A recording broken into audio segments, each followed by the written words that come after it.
Вы смотрите «Вести Тимана Сосногорск». В студии Влада Гришаева. Здравствуйте. В Сыктывкаре продолжает работу 17-й геологический съезд Республики Коми.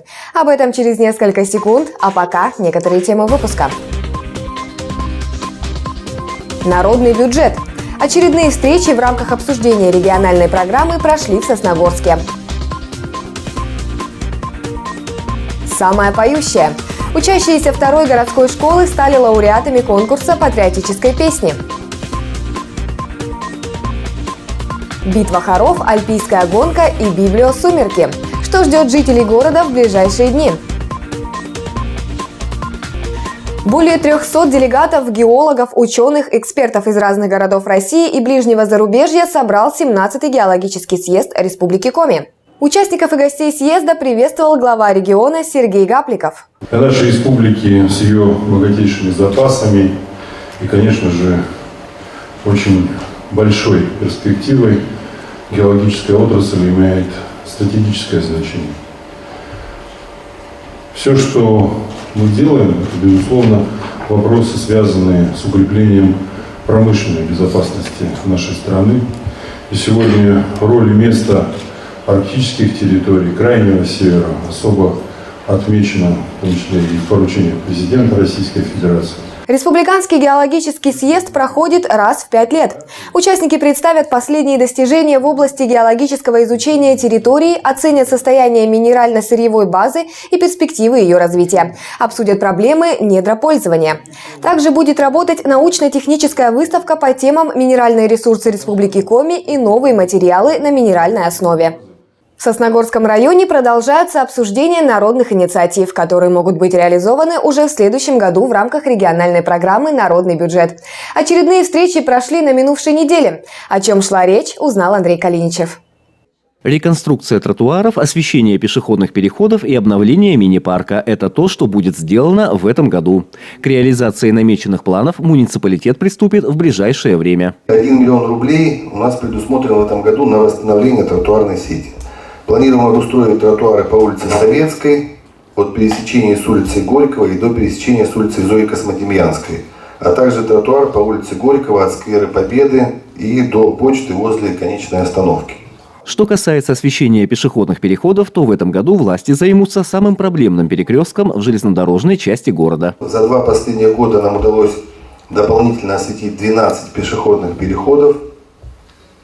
В планах этого года у нас еще 3 адреса. Это перекресток Нагорная, Плесная, Первомайская и оба перекрестка возле сквера Победы. После озвученных планов на этот год обсудили проекты в рамках народного бюджета на год 2020. Среди предложенных – благоустройство грунтовой дороги по улице Суворова, установка элементов для семейного отдыха в парке Югодлун, обустройство ограждения вдоль тротуара в районе 9-го детского сада, а также установка новых контейнерных площадок в городе. Работы по данным проектам включают в себя устройство основания контейнерных площадок, ограждения, чаще всего его делают из профнастила, и приобретение контейнеров. Минимум 5 штук. Стоимость данных работ с учетом всего того, что я озвучила, 334 тысячи рублей. Все проекты жители поддержали и предложили еще несколько. Так, родители учеников гимназии при главе района посетовали на отсутствие в учебном заведении спортивного зала и предложили рассмотреть вопрос об организации уличного мини-стадиона для занятий физкультурой. Жители жилого массива Ижма предложили продолжить обустройство грунтовой дороги по улице Советской. А жильцы дома номер 17 по улице Горького заявили о желании привести в порядок пространство на месте бывшего дома пионеров. Дополнительные предложения граждан также были поддержаны жителями и внесены в протокол встречи. Андрей Калиничев, Елена Двожик и Павел Дурников. Вести Тимана, Сосногорск. И в продолжение темы. Вчера на Координационном совете по малому бизнесу свои предложения в народный бюджет озвучили и представители бизнес-сообщества Сосногорского района. С 2015 года на территории муниципалитета было реализовано 5 проектов по направлениям поддержка малого и среднего бизнеса и агропромышленный комплекс. Благодаря этому предприниматели смогли получить существенную поддержку для развития своего бизнеса. С помощью республики приобреталось специализированное оборудование, а также автотранспорт. Народный бюджет – это та программа, которая позволяет на сегодняшний день предпринимателю выжить в этот тяжелое экономическое время. При этом это очень здорово, что участие принимают не только предприниматели, то есть видеть свои цели, но это придается огласке сегодня народу, и мы понимаем, что программа, которая создана, она необходима не предпринимателю только, а для услуги всего народа. В этом году заявку на участие в программе «Народный бюджет» подал предприниматель из поселка Нижний Одес Александр Помалейко. Он заявил сразу два проекта. Приобретение транспортного средства для улучшения качества обслуживания потребителей и доставки хлеба до социальных объектов и приобретение нового оборудования для выпечки хлеба. Стоит отметить, что в программе Александр Помалейко участвует не впервые. И все преимущества народного бюджета уже оценил на практике. Для меня это очень хорошая, большая поддержка, хорошее подспорье. В прошлом году мы приобретали хлебопекарную печь по программе «Народный проект», и очень была удачная работа. Мы приобрели оборудование саратовской фирмы «Восход», которое успешно работает, выпускает достойную продукцию. Оба предложения сосногорские предприниматели поддержали. При этом глава района Сергей Дегтяренко отметил, что возможность подать заявку в программу «Народный бюджет» у предпринимателей еще есть. Хоть времени остается немного. Поэтому список проектов от бизнес-сообщества Сосногорского района еще может быть расширен.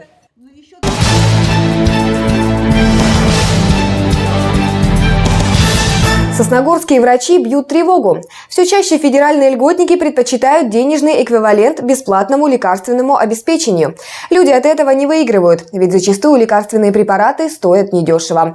Статистика примеров пополняется год от года. Таких пациентов у нас очень много, когда человек необдуманно отказывается от федеральной льготы, думая, что он получит хорошую денежную выплату. На самом деле она минимальная, и человек при отказе от федеральной льготы имеет денежную выплату за лекарства только порядка где-то 800 рублей.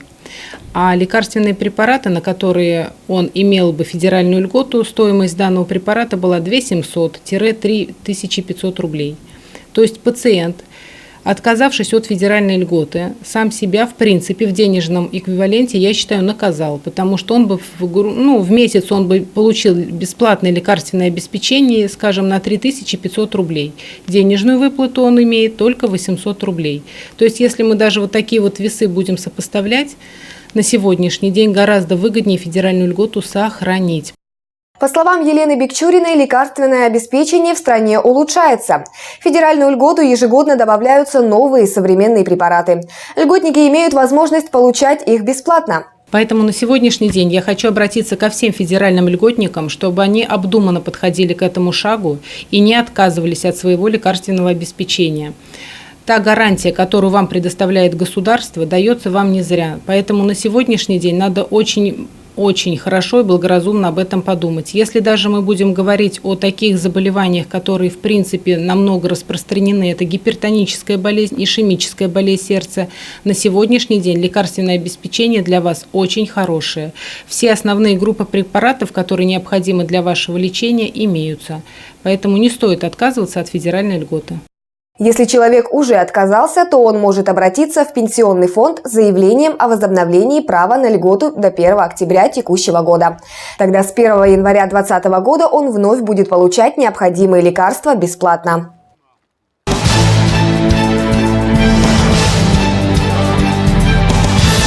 Сосногорская общеобразовательная школа номер 2 всегда славилась и продолжает славиться своими талантами. В районе ее называют не иначе, как «самая поющая школа». Так ли это? Смотрите в нашем материале.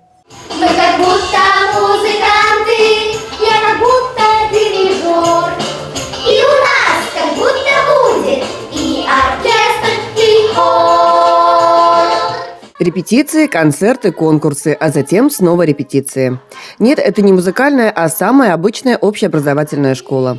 Поэтому нужно успеть еще выучить уроки, подготовиться к контрольным и многое другое. Эти девочки с 1 класса знают, насколько непростой бывает иногда жизнь тех, кто решил посвятить себя искусству. Знают они и то, что все, за что ты решил взяться, нужно делать хорошо. Поэтому и занятия вокалом, и учебу стараются держать на высоте. Помогает им в этом учитель музыки Людмила Гордиенко. Как рассказали ее воспитанницы, Людмила Григорьевна учит их не только петь и вести себя на сцене. К ней можно прийти за советом в любой жизненной ситуации. Каждому она помогает, даже и не в той сфере, что вокал, даже и в вокале, и во всем нам может помочь. Что если у нас что-то случилось, мы можем прийти к Людмиле Григорьевне и попросить у нее помощи. Но главное, за что благодарны девочке и педагогу, за возможность заниматься музыкой. Если бы не Людмила Григорьевна, то нашей бы группы просто бы не было вообще. Александра начала петь с 1 класса. Сейчас она учится в 4.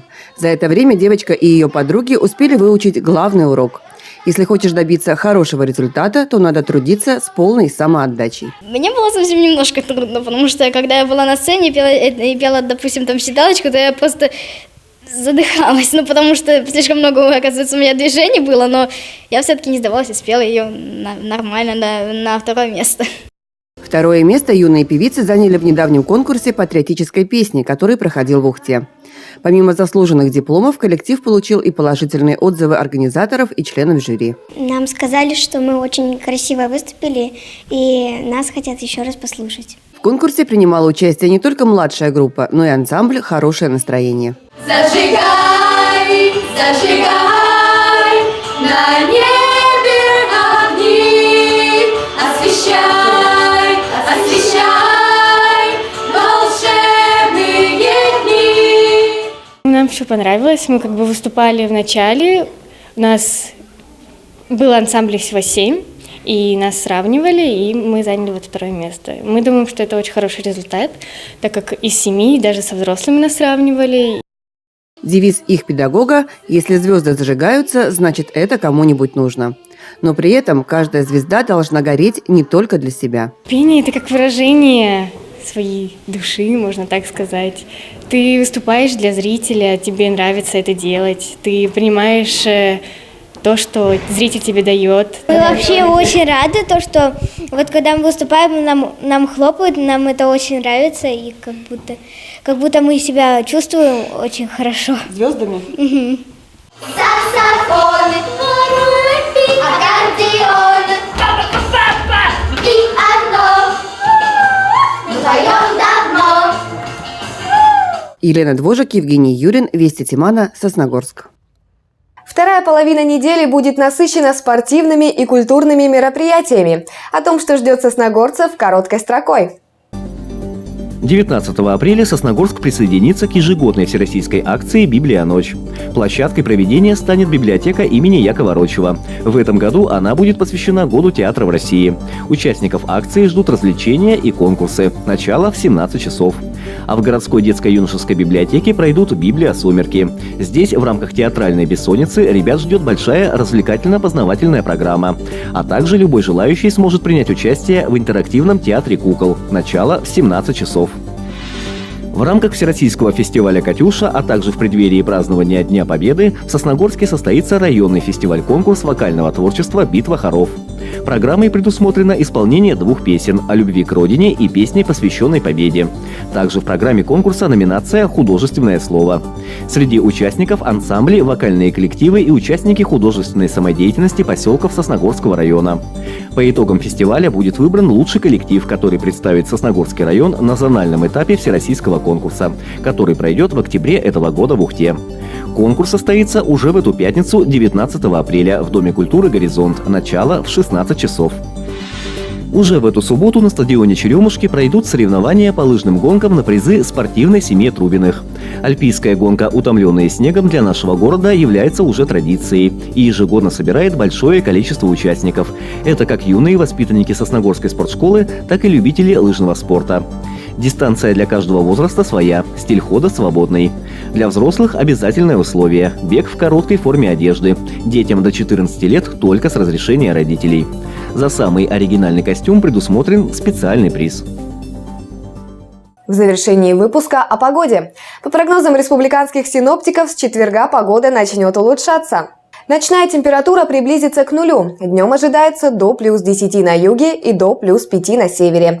На большей части территории под влиянием скандинавского антициклона осадков не прогнозируется.